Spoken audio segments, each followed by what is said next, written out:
Penia wada Action Chapel ano metre Archbishop Nicholas Duncan Williams.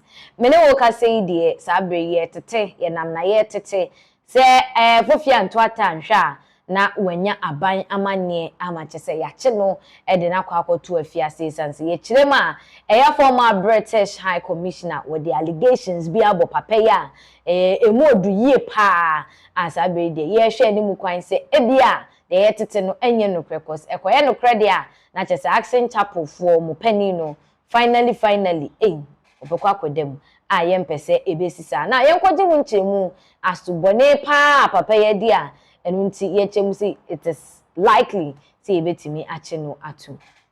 Sister, this gentleman here is a very brave one. He speaks his mind. Hey, this is John Benjamin, former High Commissioner of the UK to Ghana. He was born in January 1963.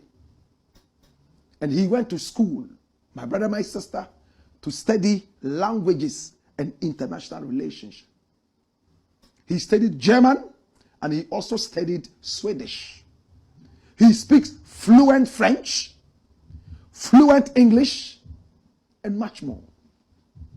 He's beginning to learn how to speak Jamaican patois as well since he came to Ghana and realized that the language is en vogue. This is John Benjamin. Hey, he started serving as a diplomat of his nation in the mid-1980s. So he's an experienced diplomat. He has gone round so many different countries. My brother, my sister, including the United States of America, Chile, where he found his wife. He was also the High Commissioner to Ghana, Burkina Faso, Togo, oh Lord, and he ended up in Mexico. This is John Benjamin. Now, according to Wikipedia, he was withdrawn from the diplomatic service in Mexico when he pulled a gun, or he pointed a gun jokingly at a fellow worker, a fellow employee of the High Commission right there in Mexico. And for that matter, even though it was for joke reasons, as a diplomat, he was pulled off. I spoke with him personally, and he told me, Black Rasta, this has been sorted out, and we don't have any issue at all.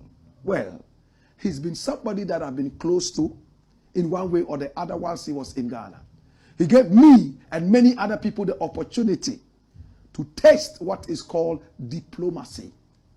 For me, he's one of the best diplomats I have encountered. In fact, he demystified diplomacy. Some diplomats are too far away from the people they are supposed to be serving. When he came there, he invited me to tea right at the High Commission. And when he listened to me, once in a while he will get in contact and say, hey, Black Rasta, I don't think you got this right. I think we should deal with it that way, diplomatically. I am sad that John Benjamin would have to end his career as a diplomat so early, because I think he still has more. Another thing, he was quite controversial because not many diplomats behaved the way he did, especially whilst he was in Ghana. He meddled in Ghanaian politics, as many people would put it. He will not keep quiet about the local political scene. He would always speak his mind. Sometimes he would tweet and untweet messages, maybe because of pressure. But Britain called him and told him, listen, people are complaining that you are meddling into the politics of the people, local politics. We have seen that you have not breached any code or behavior, and you have not broken any law. Keep doing what you are doing. Be yourself. And that gave him the impetus to do more. He was not a very good friend of the NDC. Many people aligned him to the NPP.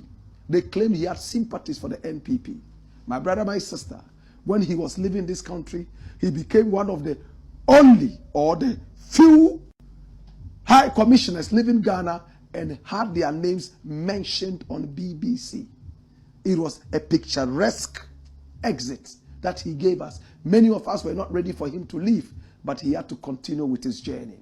In a recent interview with me, he told me how he got into the diplomatic service, and that will be a story for another day. But that's me and him when he invited me over to, the High Commission. Oh my God. The first thing he did was he started to follow me on Twitter. And I was wondering, is this a true diplomat? This has never happened. And when I checked it out, it was true. He was a new diplomat who had just come, and he asked the people he was working with, who are the famous people in this country, especially entertainers? And my name happened to be mentioned, and he followed me instantly. I quickly followed back, and this was me and him on the first meeting that we had after tea, and we had a beautiful conversation. Of course, we had disagreements once in a while, but all in all, we were very, very good friends.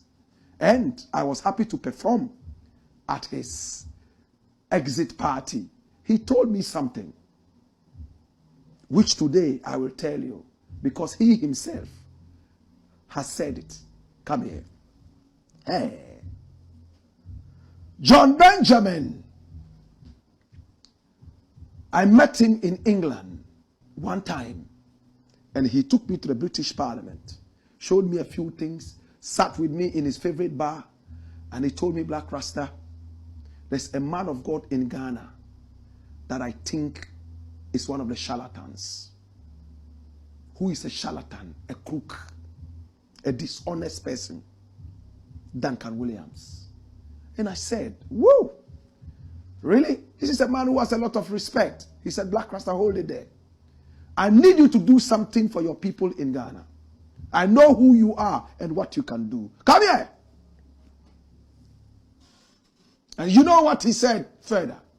He said, this is a man of God. All he does is to take people's tithes, 10% of everybody's salary. He encourages them to give tithes. He doesn't do much, it's just the tithes. And when he's flying, he rents the British Airways, the whole business class section, he and his family.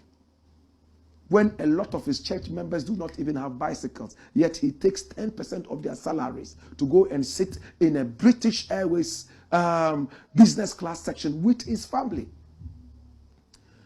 John Benjamin told me that he went to Duncan Williams' house on a visit. And when he went there, what he saw shocked him. The furnishing in his house, not even the Queen of England has that. In fact, even his toilet seat was made of gold. That's what John Benjamin said. In fact, I put this story out in the days, remember? But I never mentioned that it was John Benjamin who told me that. But now, John Benjamin is saying something. But, listen, Duncan Williams himself is praying for Ghana. And this is what Duncan Williams said. You know what he said? Watch this. He says, I look forward to a Ghana where our sons and daughters no longer queue at embassies for visas in search of greener pastures, but only to travel for vacations. That's what he said 2 days ago at the National Prayer Meeting. And John Benjamin responded.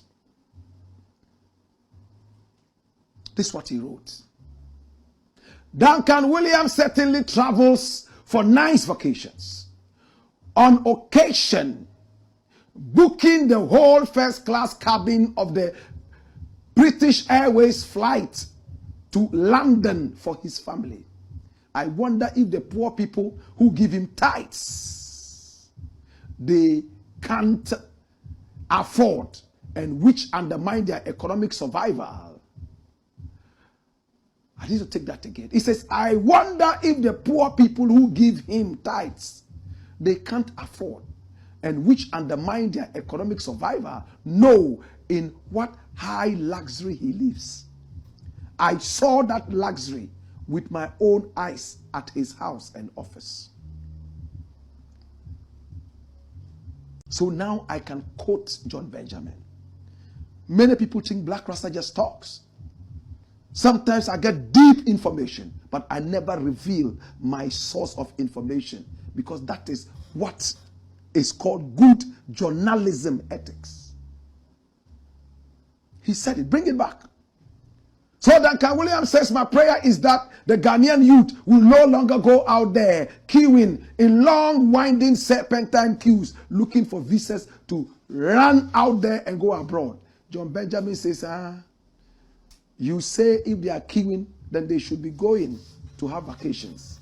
Duncan Williams certainly travels for nice vacations, on occasion booking the whole first-class cabin of the BA flight to London for his family. I wonder if the poor people who give him tithes, they can't afford, and which undermine their economic survival, know in what high luxury he lives.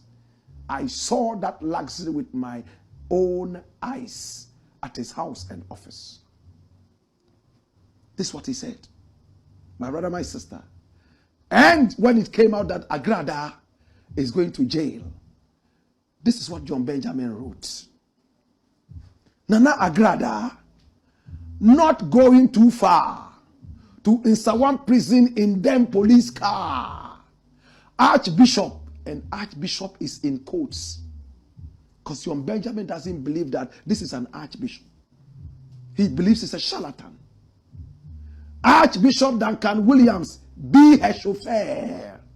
It means Archbishop is the one who is going to drive Agrada, and together they will go to jail. Religious charlatans in a jam jar, Heaven Way Church, in a jam jar, Heaven Way Church, well below par. Dag Heward Mills can't think too far. Obi Nim's face on a sticker. Pay them tithes to these liar, evangelist, prophet, apostle, all fake vicar, defrauding whole of Africa. He wrote it in Patwa, probably to say, Black Rasta, this is for you. Shatawale, this is for you.